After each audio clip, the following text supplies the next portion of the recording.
Elevator চ্যানেলে আমি তোমাদেরকে ওয়েলকাম জানাচ্ছি। জেকার প্রিপারেশন সম্বন্ধে, জেকার গাইডেন্স সম্বন্ধে আমরা মানে রেগুলারই তোমাদের কিছু না কিছু বলি, এবং এই সূত্রে বলে রাখি আমরা টিউশনের কথাও অবশ্যই বলি, কারণ আমরা জেকার প্রিপারেশন যেহেতু করাই সেক্ষেত্রে এটা আমরা বলেই থাকি, তো এটাতে অবাক হওয়ার কিছু নেই। আজকে আমি যেটা তোমাদের বলতে চাই এটা মানে একটু অ্যালার্ট করার জন্যই আমি তোমাদের বলছি। দেখো, যারা 2022 সালের ওয়েস্ট বেঙ্গল জেকা এক্সামে মানে কি বলবো মানে অ্যাপিয়ার করতে চাও এমসিএ অ্যাডমিশনের জন্য, এবং যারা পার্টিকুলার বিসিএ স্টুডেন্ট, এবার বিসিএ তে যারা পড়তে আসছে সেখানে সায়েন্স ব্যাকগ্রাউন্ড থেকেও আসছে, আবার আর্টস ব্যাকগ্রাউন্ড থেকেও আসছে, মানে 10+2 তে আমি বলছি। তাহলে পার্টিকুলারলি যারা আর্টসের স্টুডেন্ট কামিং ফ্রম 10+2, মানে যাদের আর্টসে মানে 10+2 দের আর্টস ছিল, তারা বিসিএ করার পর তারা ওয়েস্ট বেঙ্গল জেকাতে যখন বসবে তখন তাদের কি কি সমস্যা হতে পারে।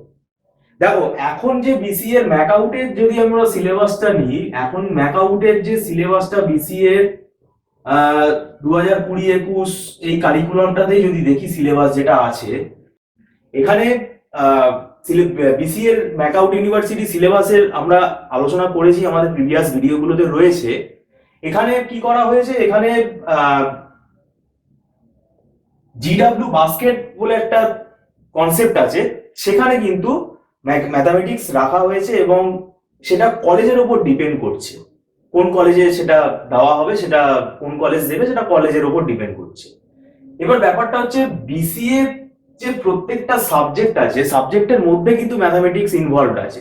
বিসিএ তে যে সাবজেক্ট গুলো আছে ম্যাথামেটিক্স বেসড সাবজেক্ট, এবং খুব সম্ভবত সেকেন্ড সেমেস্টারে ডিসক্রিট ম্যাথামেটিক্স বলে একটা সাবজেক্ট আছে।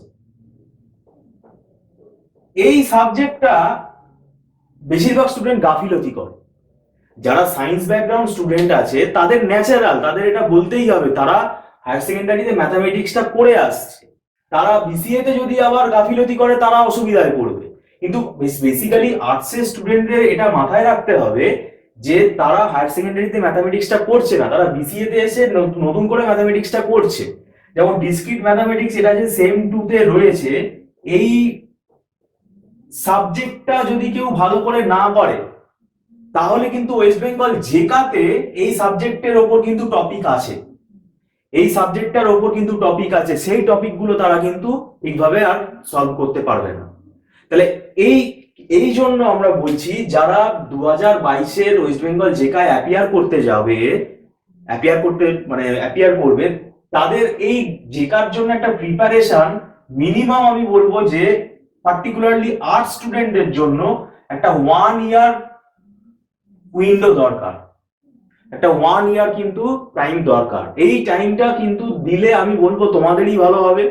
জেকার যে সিলেবাসটা আছে সেই সিলেবাসটা ভালো করে কনসেপ্টটা ক্লিয়ার হবে, শুধুমাত্র কোয়েশ্চেন অ্যান্সার প্রিভিয়াস সলভ করাটাই বড় কথা না, কনসেপ্টটা ক্লিয়ার হবে। জেকার যে সিলেবাসটা আছে, ক্যালকুলাস আছে, ঠিক আছে, এছাড়া আরো রিজনিং পার্ট আছে। এই যে ম্যাথামেটিক্স আর রিজনিং অ্যাপটিটিউড যে দুটো ভাগে ভাগ করা হয়েছে, এটা 1 ইয়ার তোমরা যদি দাও, 1 ইয়ার ঠিকভাবে তোমরা যদি পড়া স্টার্ট করো, তাহলে এটা তোমরা মক টেস্টের মাধ্যমে তোমাদের প্র্যাকটিসটা আরো বাড়াবে, এবং সেখানে তোমাদের ভুলগুলো রেকটিফাই হবে, এরারগুলো ধরা পড়বে, তাতে তোমাদের র্যাঙ্কটা আরো ভালো আসবে। এবং আমাদের এখানেও আমরা যারা পড়াই যেটা আমাদের এখানে মক টেস্টের ব্যবস্থা আছে, কিন্তু আমরা আগে থেকেই বলি যে তোমরা হাতে সময় নিয়ে আসো, এবং আমাদের এখানে কিন্তু ওই লামসাম কোনো জেকার জন্য টাকা পয়সা নেওয়া হয় না, আমাদের মান্থলি সিস্টেমে নেওয়া হয়, এবং সেটা যাতে তোমাদের সুবিধা হয়।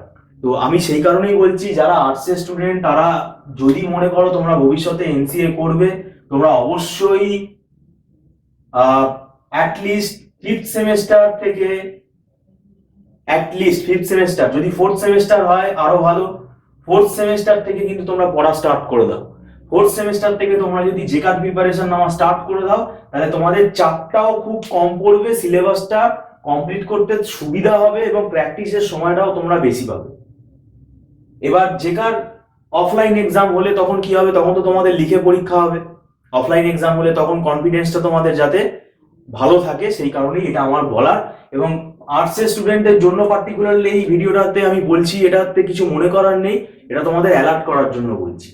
তাহলে কি হচ্ছে, বিসিএ তে তোমাদের ম্যাথামেটিক্সে আমরা দেখেছি অনেকে গাফিলতি করে, তখন ম্যাথামেটিক্সটা ভালোভাবে করে না।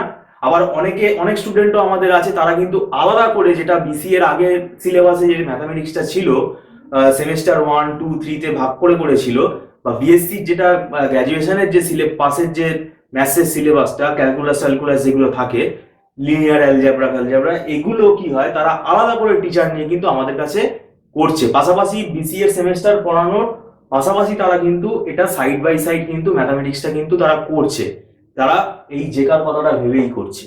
তো সম্পূর্ণ ভিডিওটার জন্য আমি তোমাদের ধন্যবাদ জানাচ্ছি। Thank you so much.